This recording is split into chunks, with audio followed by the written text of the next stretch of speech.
През ранните години на войната германските танкисти са издигнати до елитен статус. Те са млади, високо квалифицирани и пилотират машини като Тигър I, символ на абсолютна власт на бойното поле.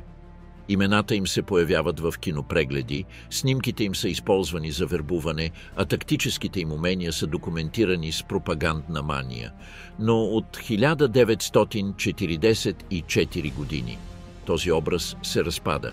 Бронираната война вече не предлага слава, а засади, изтощение и безсмислена смърт. Много от тях загиват без да се сблъскат с врага, други буквално се разпадат в танковете си.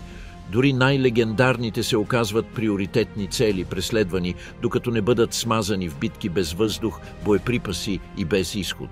Какво се случи с стоманените асове, когато Райхът се разпадна? Как някои от тях оцеляха? Михаел Витман – машината за пропаганда. СС оберштурмфюрер Михаел Витман се появява от баварската провинция, за да се превърне в най-разпознаваемото лице на германския брониран елит. Неговата трансформация от селски селянин до икона на пропагандата илюстрира как нацисткият режим е създавал герой, за да подхранва наратив за превъзходство, който се разпада под тежестта на военната реалност. Роден в Фогелтал през 1914 година, Витман израства в Германия, унижена от поражението през 1980 година. Младостта му преминава в работа във ферми, което изгражда педантичния му характер, който по-късно ще го отличи в бойните действия. През 1937 година влечението му към елитните сили го кара доброволно да се запише в Лейбщандарт СС Адолф Хитлер, подразделение, което първоначално защитава фюрера. Първоначалният му възход е постепенен, но стабилен. По време на инвазиите в Полша и Франция Витман демонстрира изключителни умения като артилерист, но остава до голяма степен неизвестен в колективните победи. Истинският му възход започва в обширните съветски степи, където бойните условия благоприятстват засадите на далечни разстояния, които ще станат негова специалност. Преминаването към Тигър I през 1942 година бележи решаващия поврат. Този военен гигант с предна броня, непроницаема за повечето съюзнически противотанкови оръжия, беше идеалният инструмент за командир с неговия темперамент. Витман не само усвои техническите аспекти на машината, но и разработи специално разработена тактическа доктрина, която максимално увеличи силните й страни. Неговият боен метод съчетаваше изключително търпение с внезапна агресия. Той предпочиташе да установява огневи позиции от естествени възвишения или горски краища, изчаквайки, докато вражеските колони се окажат в идеален обсек преди да открие огън.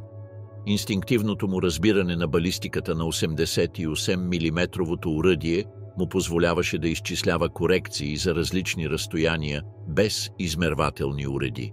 По време на битката при Курск през 1943 година Витман постига известност в специализираните военни среди.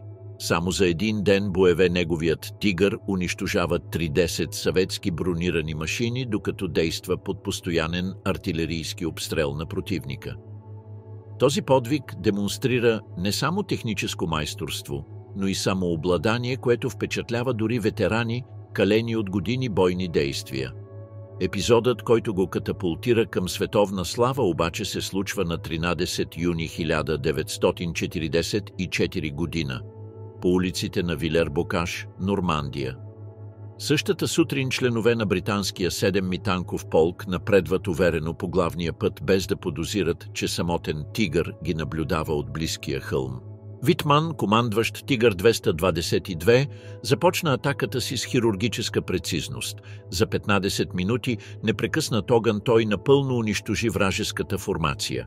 11 танка, 15 бронетранспортьора и 2 британски противотанкови оръдия бяха превърнати в димящи останки. Колоната, изненадана и дезорганизирана, се разпадна под удара на германските снаряди. Най-важното не беше самото действие, а неговото документиране. Германски оператори щателно заснеха последствията, запечатвайки редовете унищожени британски машини и фигурата на Витман, излизащ триумфално от своя Тигър. Този кадри пристигнаха в Берлин в рамките на 24 часа.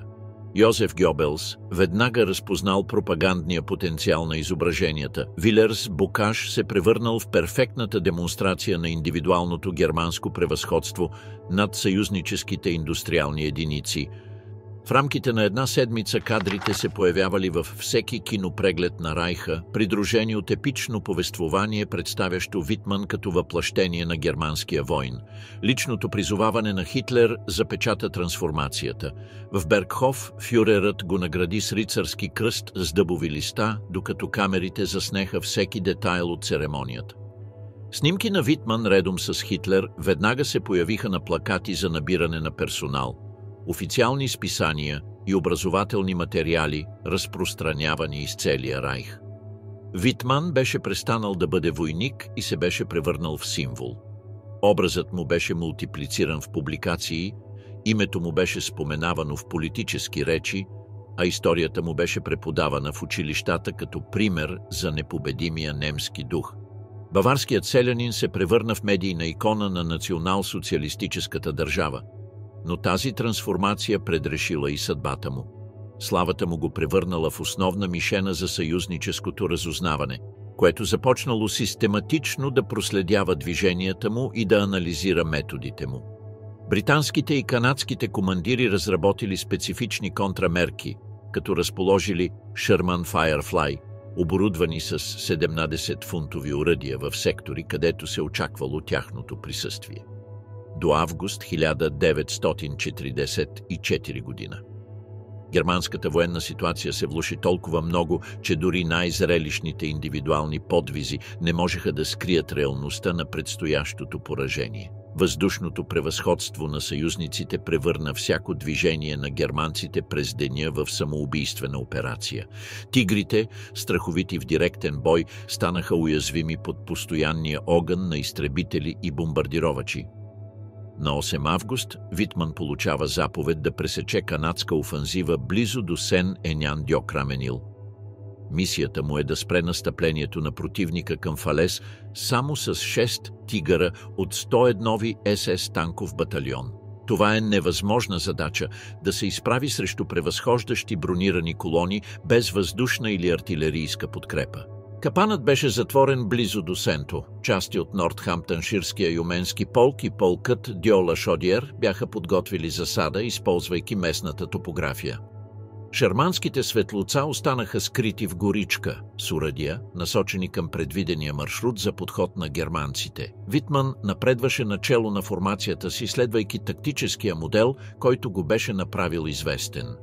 Неговият Тигър-7 беше отлично видим на открития терен, представлявайки идеална цел за артилеристи, специално обучени да го унищожават. На разстояние от 800 метра множество светулки откриха огън едновременно.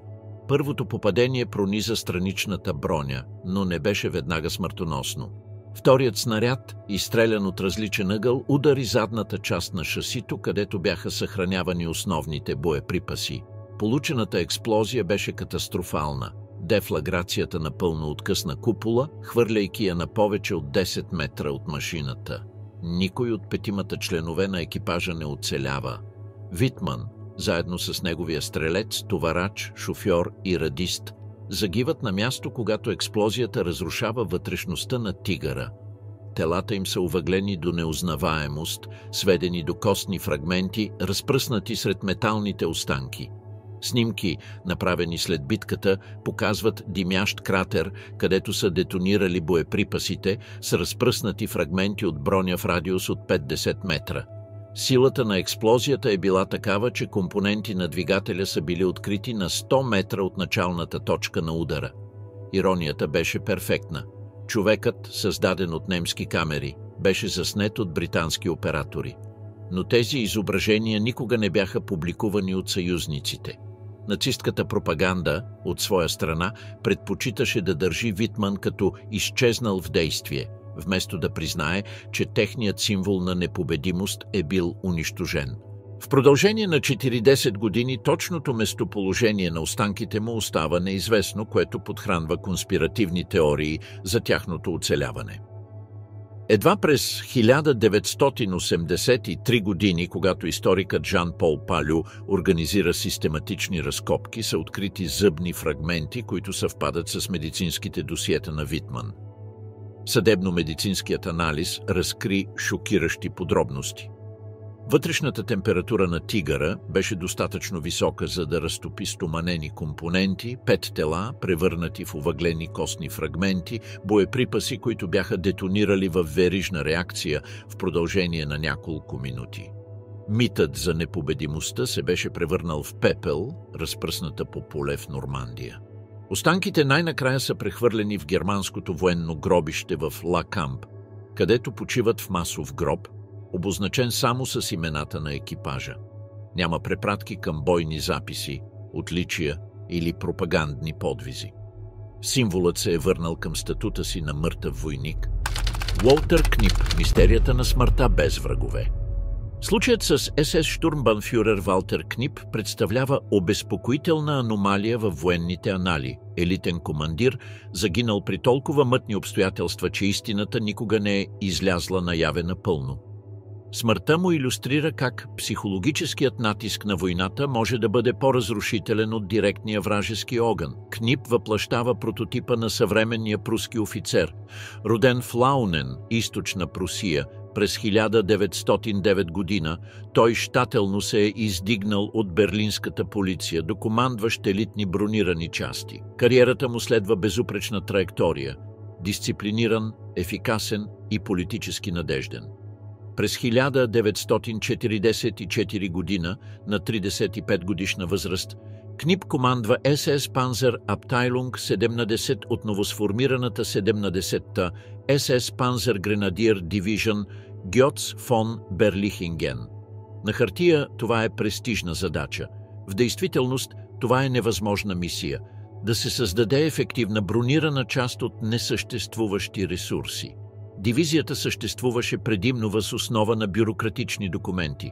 Превозните средства пристигаха рядко, опитният персонал беше оскъден, а моралът беше обтегнат от все по-обезкуражаващите новини от източния фронт. Книп се изправи пред противоречиви изисквания. Бързо да подготви ефективна бойна сила, използвайки недостатъчно оборудване и личен състав. Вътрешните доклади на дивизията, запазени във военните архиви, разкриват нарастващото напрежение. Книп многократно е искал удължаване на сроковете за обучение, по-добро снабдяване и по-квалифициран персонал. Неговите началници са отговаряли с искания за ускоряване на подготовката и завуалирани предупреждения за последствията от провала. Обучението се провеждаше при несигурни условия.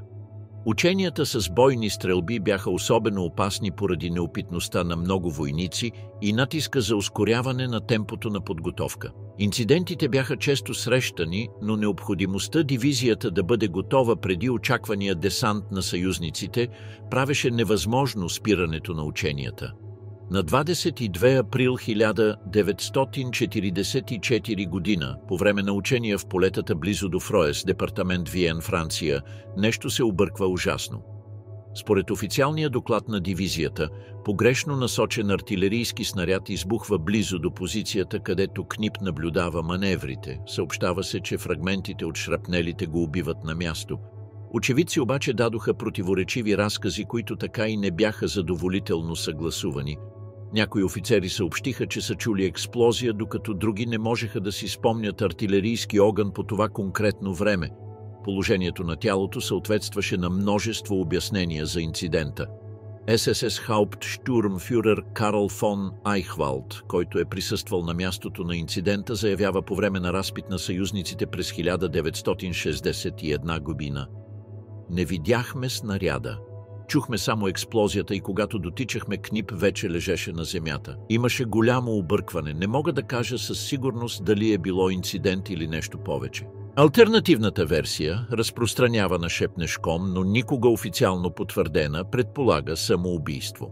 Според тази теория, Книп, обзет от невъзможността да изпълни заповедите си с недостатъчни ресурси и изправен пред перспективата да поведе импровизиран отряд срещу военната машина на съюзниците, избира да сложи край на живота си, използвайки служебния си пистолет.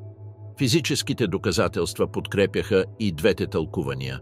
Положението на тялото съответстваше както на шрапнелни, така и на самонанесени огнестрелни рани. Раните биха могли да бъдат обяснени с артилерийски фрагменти или пистолетен изстрел.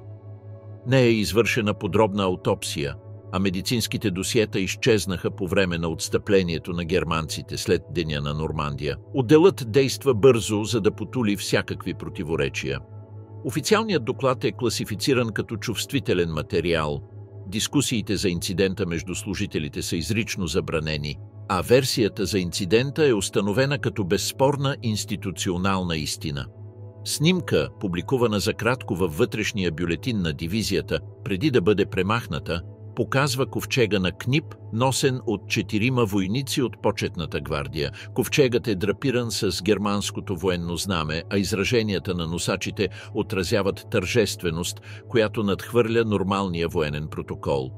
Объркването около мястото на погребението му добавя още едно измерение към мистерията. Официални документи посочват, че е погребан във военното гробище Туар, в департамента Дьо-Севър.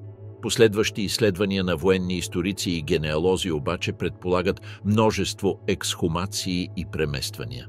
Писмо от Volksbund Deutsche Kriegsgräberfürsorge, датирано от 1958 година, споменава възможността останките да са били преместени в гробището в Поатие, въпреки че на това място не съществува надгробен камък с неговото име. През 1984 година местен историк открива немаркиран гроб с инициалите УИК в офицерската секция на Вафен СС в Лакамбе, но никога не е потвърдено дали той съдържа останките му. В рамките на 17-та СС танково-гренадирска дивизия Книп бързо е издигнат до статут на мъченик и символ. Разпространяват се вътрешни листовки, подчертаващи неговата дисциплина, смелост и абсолютна отдаденост на германската кауза. Портретът му е поставен на почетно място на входа на щаба на дивизията. 17-ти танков батальон става неофициално известен сред членовете си като батальонът Книп. В месеците след инцидента най-близките му подчинени многократно споменават името му в мотивационни речи пред войските. Той е изтъкван като върховен пример за офицер, дал живота си за Германия дори в тила. Фактът, че е загинал без пряк сблъсък с врага и при неясни обстоятелства, е внимателно пропуснат от тези героични разкази. Вътрешната пропаганда на СТС превръща смъртта му в факт на абсолютна лоялност. Той е загинал, служейки на отечеството до самия край, подготвяйки другите за решителната битка. Когато 17-та дивизия най-накрая влиза в бой след десанта в Нормандия, много от войниците й носят със себе си идеализирания образ на Валтер Книп като източник на вдъхновение. Паметта му е призовавана по време на отчаяните сблъсъци срещу съюзническите сили, превръщайки се в символ на съпротивата до самия край. Оперативната реалност, с която се е сблъсквал Книп, се е проявила брутално по време на тези сражения. Слабо обучената и зле екипирана дивизия е понесла опустошителни загуби в първите си срещи с ветерани от съюзническите войски. Проблемите, които Книп е идентифицирал по време на обучението, са се материализирали в тактически поражения, които са потвърдили най-лошите му опасения. Хелмут Вендорф. Изгубеното поколение в последния си поход. Хелмут Макс Ернст Вендорф представляваше уникален генерационен феномен млади германци, изцяло оформени от национал-социалистическата система, обучавани от юношеството за тотална война и унищожени, когато светът, който познаваха, се разпадна под краката им. Смъртта му в Нормандия символизира края на едно поколение, което никога не е познавало нищо друго, освен въоръжен конфликт. Роден през 1920 година, Вендорф израства по време на радикалната трансформация на Германия под нацисткия режим. Образованието му в Напола, в Наумбург, не е просто академично. То представлява пълно потапяне в светоглед, който представя войната като естествено състояние на висшия човек, а завоеванията като явна съдба на германския народ. Тези образцови училища на Райха функционираха като лаборатории за социално инженерство. Учениците се съревноваваха ожесточено във всички аспекти на физическото, интелектуалното и военното развитие. Учебната програма съчетаваше академични постижения с дълбока идеологическа индоктринация, създавайки млади хора, които бяха технически компетентни, но фанатично лоялни към режима. На 19-годишна възраст, когато Вендорф постъпва в СС Юнкершуле в Бад Тьолц, той напълно усвоява ценностите на новия ред. Неговото 18-месечно военно обучение усъвършенства този менталитет, създавайки командири, които не правят разлика между професионална компетентност и идеологическа ангажираност. Академията в Бад Тьолц се е смятала за най-селективната военна институция в Третия райх. Методите на преподаване съчетавали изключителна техническа строгост с безмилостна конкуренция сред кадетите. Инструкторите, ветерани от множество кампании, внушавали не само тактически знания, но и нападателен менталитет, който давал приоритет на смелостта пред благоразумието. Вендорф се отличи особено в ученията по бронирана война, демонстрирайки инстинктивно разбиране за координацията между танкове, артилерия и пехота. Способността му да запазва спокойствие под напрежение и да взема бързи решения в сложни ситуации го отличаваше сред еднакво мотивирани и подготвени другари. След като завършва като СС Унтерштурмфюрер през декември 1942 година, той е назначен директно в 13-та тигрова рота на СС Панзер Регимент 1. Това звание представлява изключителна чест за такъв млад офицер, отразявайки както изключителните му способности, така и отчаяните нужди на германската армия на източния фронт. Именно през този период той се запознава и започва да се бие редом с Михаел Витман. Развитата връзка е строго професионална, основана на взаимно уважение към тактическите възможности и споделено разбиране за изискванията на бронирания бой. Витман, 5 години по-възрастен от Вендорф и със значителен опит, веднага разпознава потенциала на Вендорф. Първото му голямо изпитание е по време на битката при Курск през юли 1943 година. Действайки в южния сектор на издатината, Вендорф, командвайки своя Тигър 435, участва в първоначалната атака срещу съветската отбрана, щателно подготвена месеци преди германската атака. През първите дни на офанзивата, неговата част се сблъсква с масивна концентрация на камуфлирани танкове Т-34 и противотанкови оръдия КВ на подготвени позиции. Вендорф демонстрира изключително самообладание, дори когато неговият Тигър получава директни попадения, които макар и да не проникват в бронята, генерират опустошителни ударни вълни вътре в машината.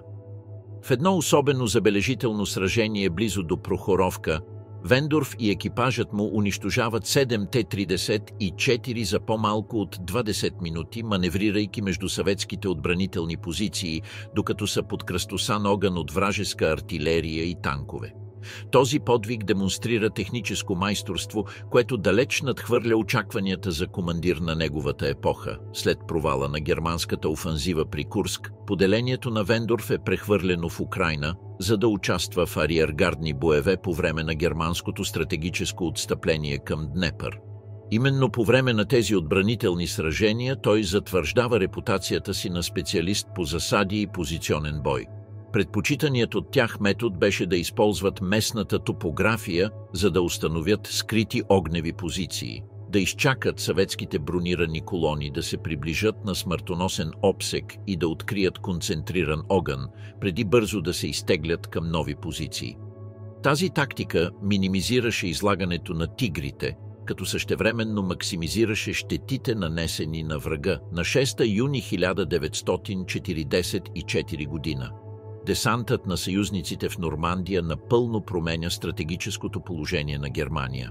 Откриването на Втория Западен фронт принуждава върховното командване да преразположи елитни сили, а лейбщандарте СС Адолф Хитлер е прехвърлена от изток във Франция.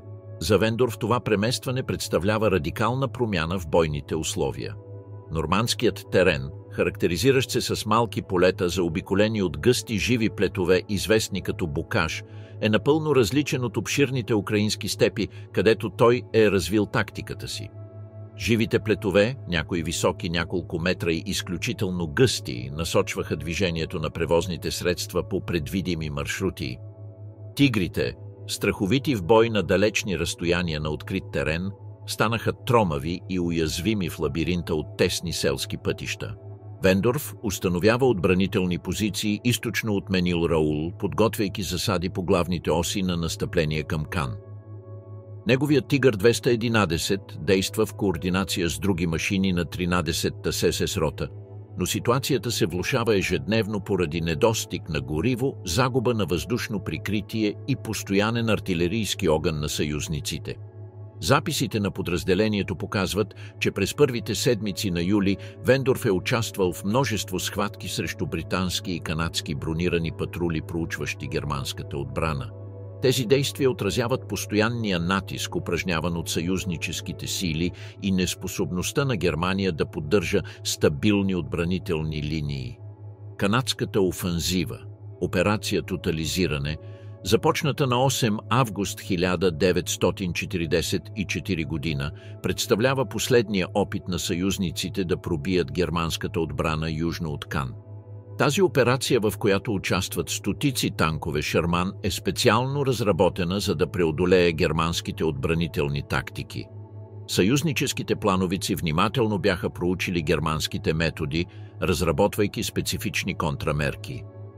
Шерман Fireflies, модифициран с 70-фунтови оръдия, можеше да пробие бронята на Тигър първи от значителни разстояния. Тактиката на съюзниците се беше развила, за да неутрализира традиционните германски предимства. На 6 август Тигърът на Вендорф е засечен от съюзническото въздушно разузнаване, докато маневрира към нова позиция близо до Меснил. Доклади на британското разузнаване установяват наличието на поне 3 Тигъра в района, което води до разполагането на специализирани противотанкови части. Канадски доклад от Шербрукския фузилерски полк описва последния сблъсък с забележителна техническа прецизност. В ранните часове на 6 август немски Тигър е забелязан близо до селски кръстопът, докато се опитва да заобиколи канадска колона, настъпваща в маршова формация. Стрелците на Светулка, стратегически скрити сред живите плетове на бокажа, изчакали докато Тигърът се приближи на 600 метра преди да открият огън. Първият изстрел оцелил страната на машината, но не успял да пробие основната броня, въпреки че шокът временно дезориентирал екипажа. Вторият снаряд, изстрелян от малко по-различен ъгъл, улучи задната част на кулата, където бронята беше значително по-тънка. Проникването предизвика вътрешна експлозия, която детонира боеприпасите, съхранявани в главното отделение. Експлозията се виждаше от няколко километра разстояние. Вендорф и целият му екипаж загинаха мигновенно, когато експлозията разруши вътрешността на Тигъра. Съюзническите оперативни карти поставят крайната позиция на Тигър 211 на около 2 км североизточно от Менил на кръстопът, който контролираше достъпа до няколко второстепенни пътя към Кан. Тактическата реконструкция показва, че Вендорф се е опитал да извърши класическа флангова маневра срещу канадското подразделение, но липсата на собствено въздушно разузнаване и липсата на актуална информация за вражеските позиции го довели директно в подготвен капан. Въздушна снимка, направена на 9 август, показва димящ кратер и останки от шаси на бронирана машина на съобщеното място. Отстъпващите германски части не успяват да възстановят останките на Тигъра, нито да организират евакуацията на телата, което затвърждава статута на Вендорф като изчезнал в действие. Йоханес Бьолтер и Ото Кариус, оцелелите от източния ад.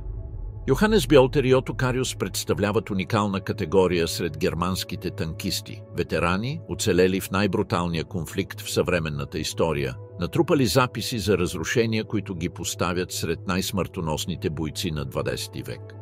Последвалите им кариери илюстрират как майсторството на унищожението може да съществува едновременно с индивидуалната морална почтеност.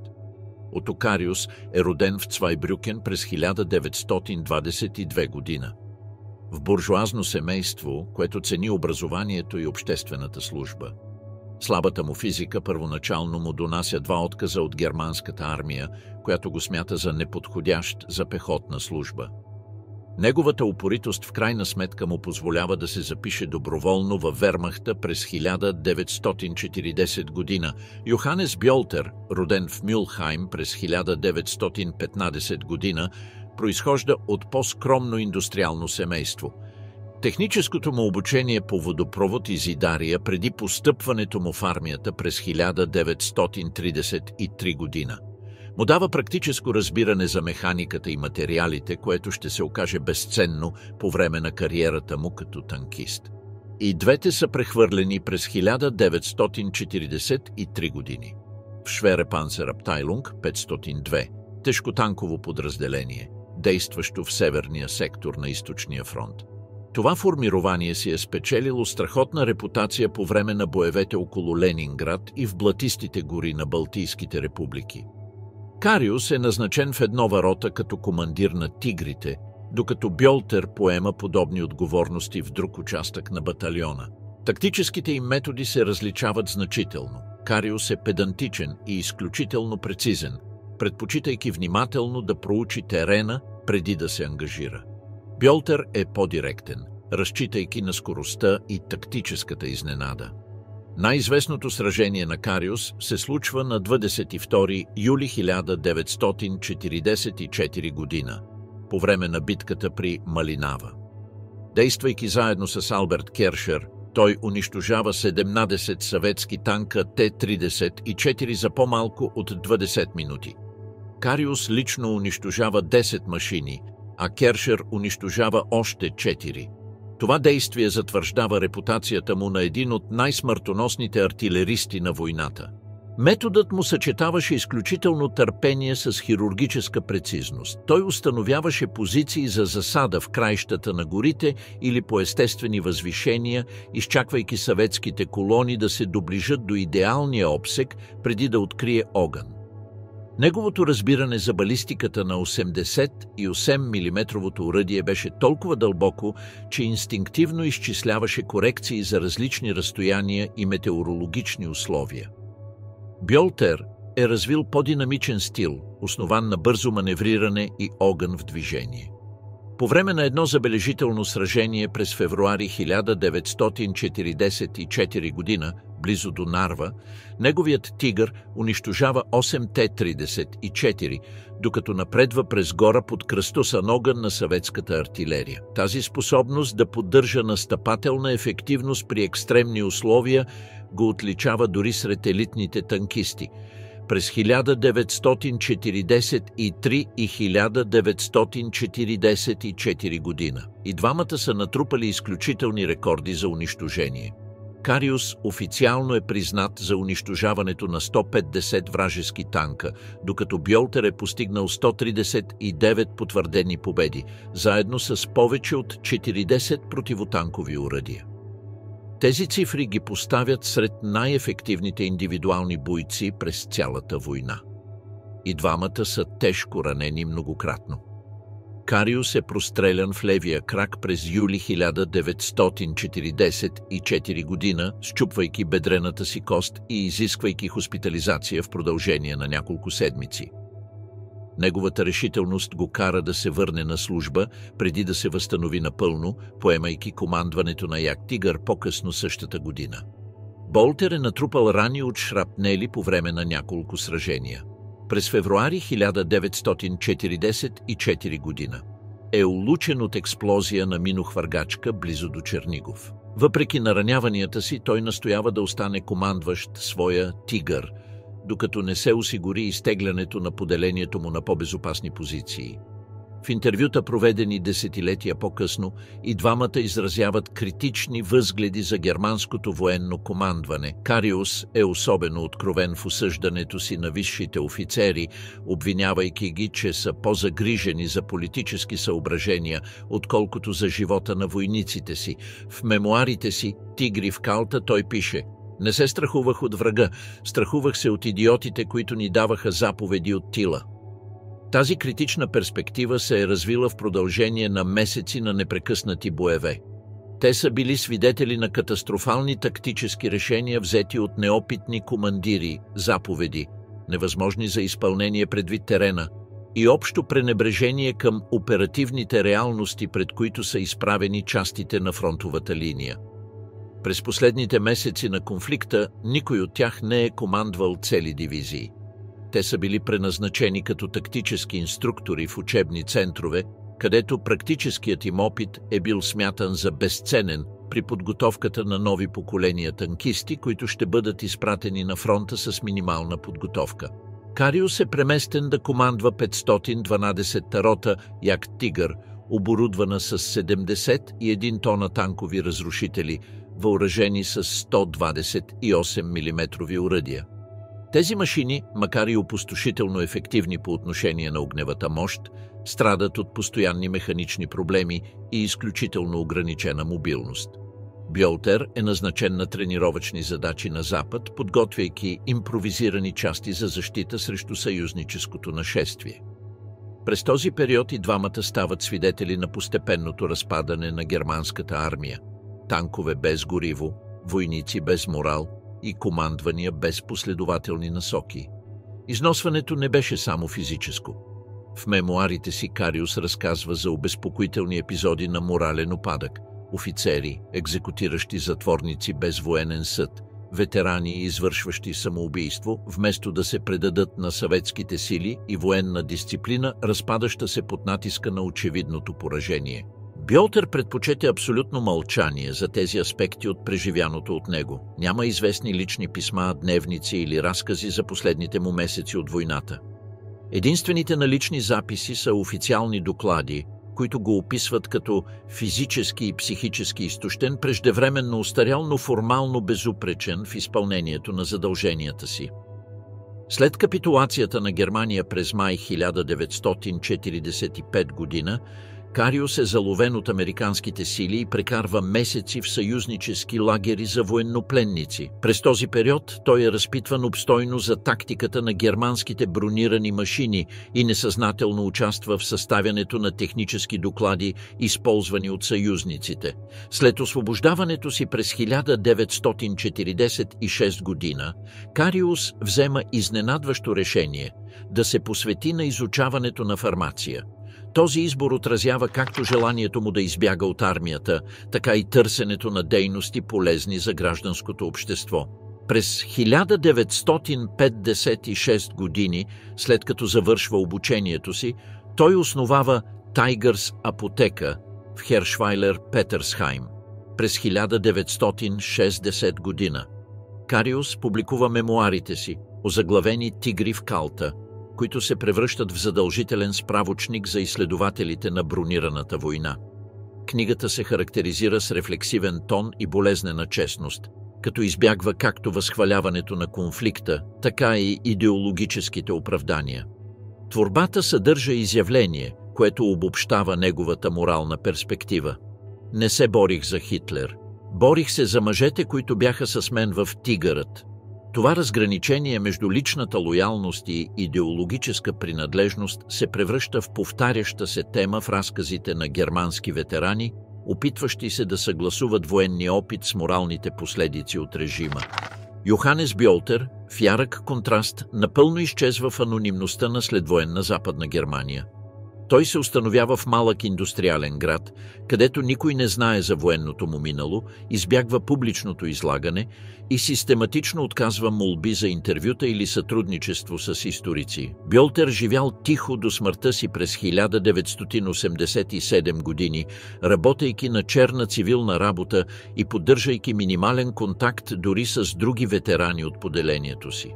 Няма известни публични свидетелства, книги, изявления или писма от периода след 1945 години. Името му продължавало да се появява в историческите записи, но личният му глас оставал заглушен.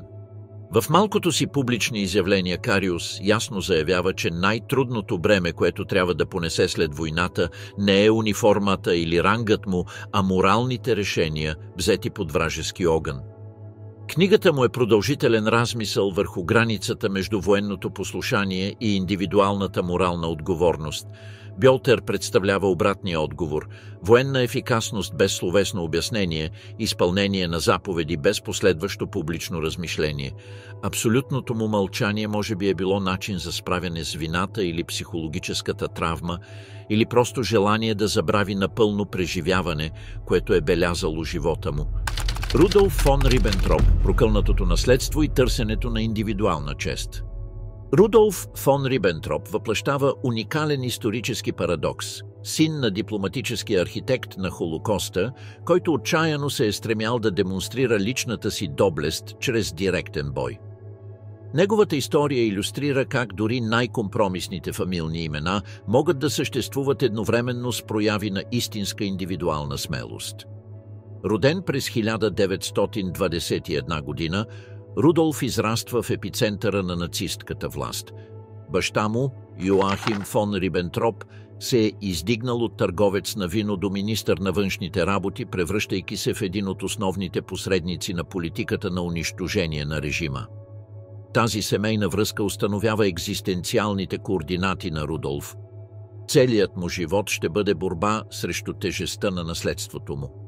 Когато семейството се премества в Лондон през 1936 година, след назначаването на баща му за посланик, Рудолф е записан в престижното училище Уестминстър. Присъствието му обаче не остава незабелязано. Когато британската преса разкрива и публикува самоличността му, потенциалният дипломатически скандал го принуждава незабавно да се откаже от училище. Този ранен опит на публично излагане и социално отхвърляне поради фамилното му име дълбоко оформя личността му. Още от юношеството той развива силна решителност да бъде съден по собствените си действия, а не по политическата позиция на баща си. Когато войната избухва през септември 1939 година, Рудолф е едва на 18 години, но веднага решава доброволно да се запише в Вафен-СС. Това решение изненадва много наблюдатели. Синът на външния министър е можел да избере сигурни позиции в бюрокрацията на режима. Последвалото му обяснение беше прямо. Исках да бъда възприеман като компетентен войник, а не като нечий привилегирован син. Единственото място, където можех да докажа това, беше под вражески огън. Това твърдение капсулира начина на мислене, който ще ръководи цялата му военна кариера. Постоянното търсене на утвърждаване чрез бойни постижения. Първоначално е назначен в резервния батальон на СС Стандарте Дойчланд с основно звание СС Ротенфюрер. По време на полската кампания той преживява бойното си кръщение, участвайки в няколко сражения срещу части, съпротивляващи се на германското настъпление. Действията му под огън са оценени благоприятно, което му носи отличия и повишения. По време на инвазията във Франция през 1940 година, Рибентроп участва в множество офанзивни действия, които му позволяват да демонстрира лидерски умения в реалистични бойни условия. В бой близо до Седан той ръководи атака с щикове срещу окупан френски патрул, допринасяйки за капитулацията на позицията. Тази операция му носи Железен кръст, втора степен. По време на същата кампания той получава първата си рана, когато фрагмент от куршум пронизва дясната му предмишница. Въпреки болката и загубата на кръв, той настоява да остане с поделението си, докато мисията му бъде изпълнена. Това отношение на лична жертвоготовност ще бъде постоянно през цялата му кариера. По-късно е назначен в Aufklärungsabteilung на Alpen Corps, специализирано поделение, с което се сражава в Норвегия и Финландия. Арктическият терен е представлявал уникални предизвикателства.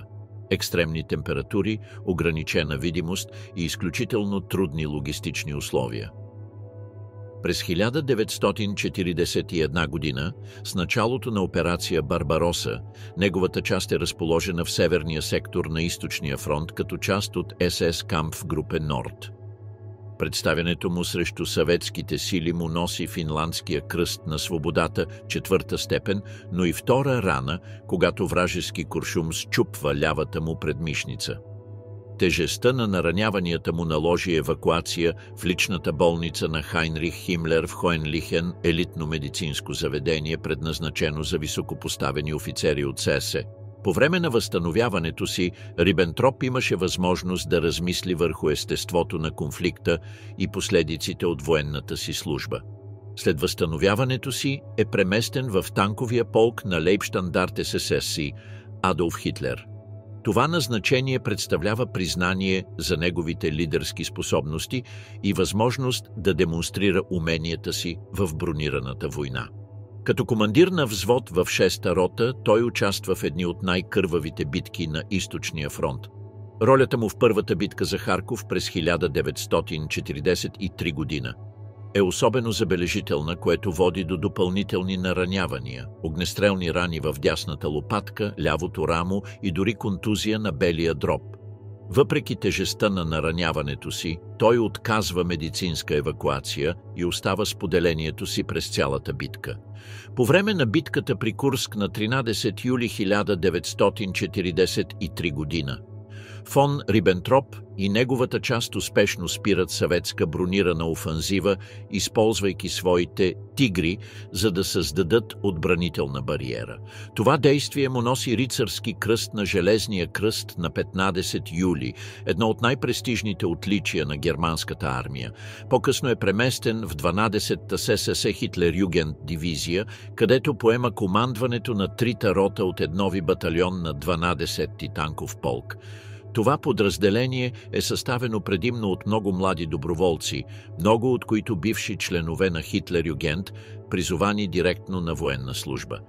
По време на нахлуването на съюзниците в Нормандия през 1944 година, неговата част се сблъсква с канадските сили в провинцията около Кан. Само за един ден боеве, на 7 юни, неговият взвод успява да унищожи 27 вражески танка, Шарман, подвиг, документиран от канадското разузнаване. Последното му голямо участие е по време на Арденската офанзива през декември 1944 година, операция, замислена от Хитлер като последен удар, за да промени хода на Западната война. Рибентроп командва Тигър в кампания, която първоначално изненадва съюзническите сили, но в крайна сметка се проваля.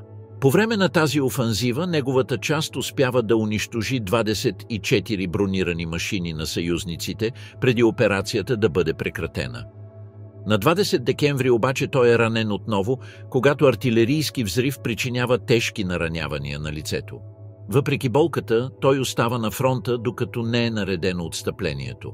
В последните месеци на войната Рибентроп се сражава като пехотинец в Унгария и Австрия, участвайки в последните отчаяни отбранителни действия на разпадащия се Райх на 8 май 1945 година.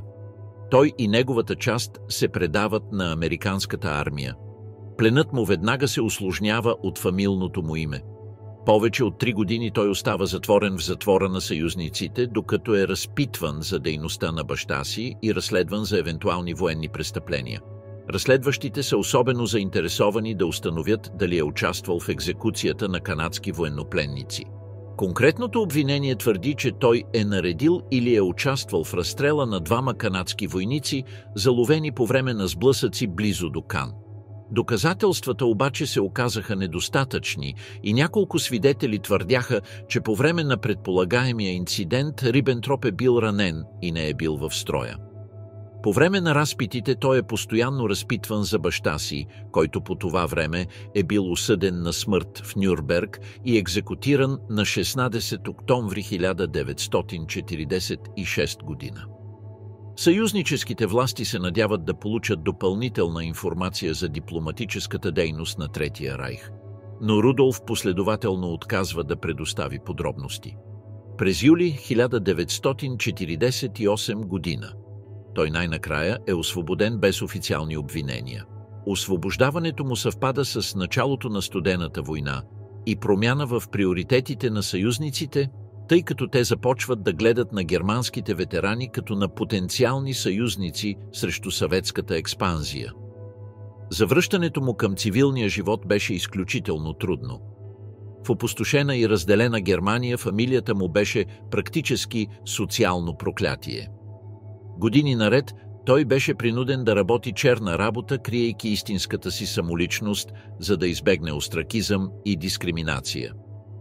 В крайна сметка той успява да се утвърди като търговец на вино, работа, която му позволява да се държи на страна, докато едновременно с това възстановява личния си живот. Този кариерен избор е донякъде ироничен, тъй като баща му е започнал кариерата си в същия сектор, преди да се захване с политиката и дипломацията.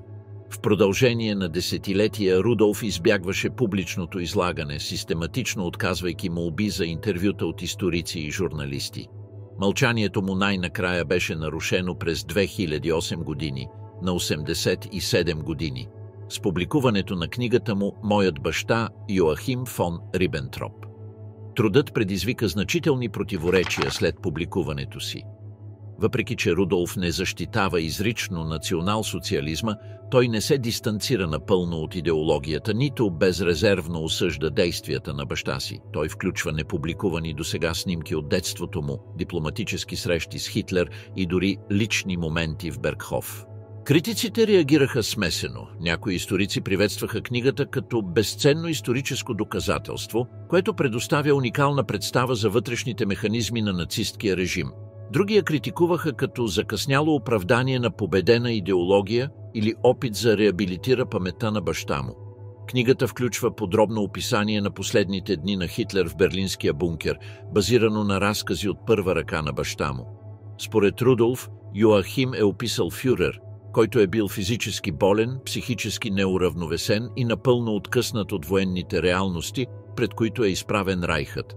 Рудолф фон Рибентроп почина на 20 май 2019 година, на 98 години в Райнгау, Германия.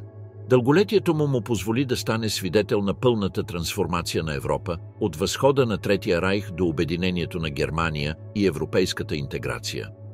В по-късните си години той изразяваше нюансирана гледна точка за собствения си опит. В ограничен брой интервюта той признаваше, че е служил на престъпен режим, но твърдеше, че лоялността му е била насочена към неговите другари по оръжие, а не към политическата идеология на системата. Курт Книспел и Карл Вилхелм Краут – изчезването на последните асове. Последните месеци на Третия райх станаха свидетели на изчезването на един уникален военен вид – командирите на танкове, които доминираха на бойните полета през годините на германската експанзия. Курт Книспел и Карл Вилхелм Краут представляват последните примери за тази категория мъже, чието техническо майсторство беше погълнато от системния колапс на режима, на който бяха служили. Курт Книспел е роден в Судетите, Чехословакия през 1921 година. В судетско-немско семейство живяло в региона от поколения. За разлика от други командири, завършили елитни академии или получили интензивно идеологическо обучение, Книспел е бил обикновен войник в Швере Панцерабтайлунг 503, въоръжен с танкове Тигър I и II. От самото начало той се отличаваше с пълното си безразличие към военната помпозност и политическата ортодоксалност. Носеше дълга коса, която постоянно нарушаваше военните разпоредби, поддържаше неподдържана брада и демонстрираше абсолютно презрение към нацистката церемониална дисциплина. Външният му вид контрастираше драматично с германския естетически идеал, пропагандиран от пропагандата. Въпреки това, в бойните действия той е жива легенда. Записите му приписват унищожаването на най-малко 168 вражески танка, въпреки че неофициални източници посочват тази цифра на над 190. Тази ефективност го прави най-смъртоносният танкист на цялата война, надминавайки дори медийни фигури като Витман.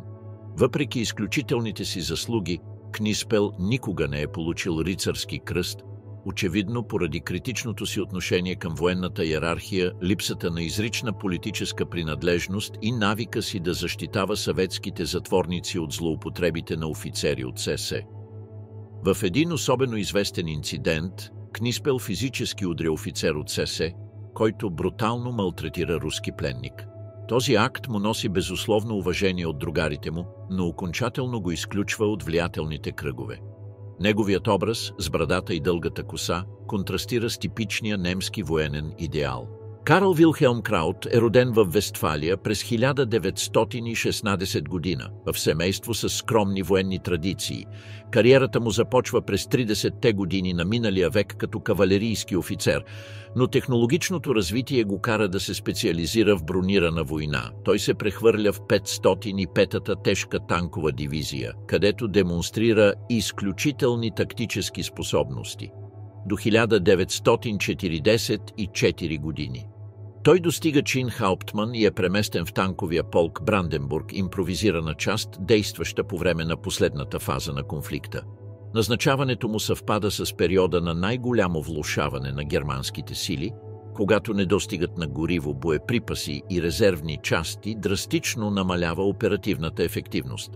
През първите месеци на 1945 години Краут командва пастроформирана формация от танкове Тигър I и Тигър II в района на Берлин, участвайки в отбранителните подготовки за последното съветско нападение над столицата. Условията на работа са отчаяни, лошо поддържани машини, изтощени екипажи и липса на провизии.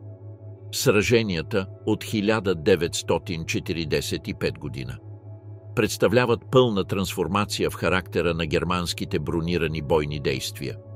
Големите маневрени битки, характеризиращи кампаниите от 1941 до 1943 година, са заменени от изтощителни битки, като превозните средства се използват като статични пунктове за подготовка, а командирите действат без ефективни комуникации. Книспел преживява това унижение през последните си седмици от службата. В края на март 1945 години е преместен в тилови части, които действат по-скоро като местни милиции, отколкото като организирани военни сили. Сривът на веригата за доставки превръща дори най-модерните тигри в неподвижни препятствия. Психологическото въздействие върху ветераните танкисти беше опустошително.